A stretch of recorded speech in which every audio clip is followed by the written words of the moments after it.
Hello guys, ওম নমো ভগবতে বাসুদেবায়।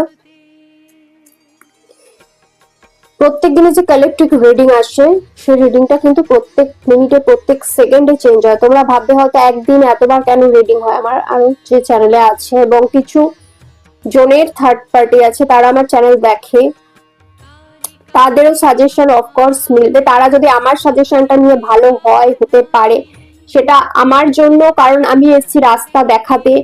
বা যারা রাস্তা দেখায় তাদেরকে এমপাথ বলা হয়, স্টার সিড বলা হয়, অনেক কিছু বলা হয়, অনেক ভ্যারিয়েশনস থাকে এর মধ্যে।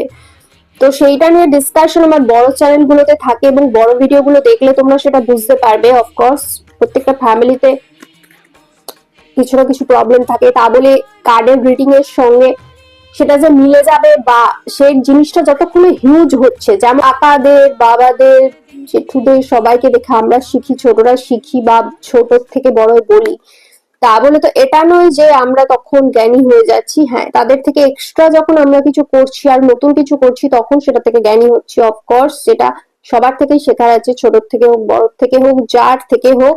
এবং আমার যে কালেক্টিভ রিডিং আসে, সেই রিডিংটা ভবিষ্যতের বার্তা থাকে, কারোর সঙ্গে রিজনেট করছে, ইমিডিয়েট বর্তমানের বার্তা থাকে।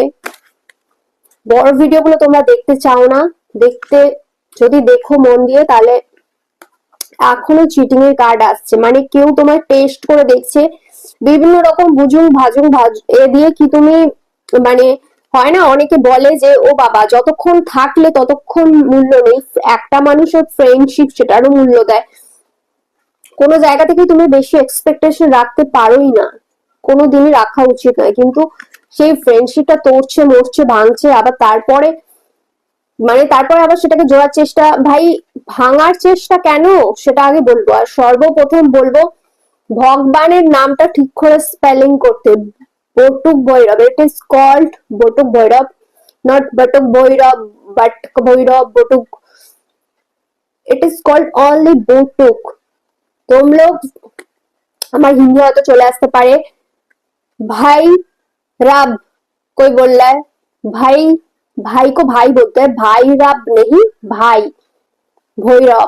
And it is called Batuk Bhairav, Kaal Bhairav, নাকি কাল হোনা हो অথবা মজার কোনো কাল ভৈরবের।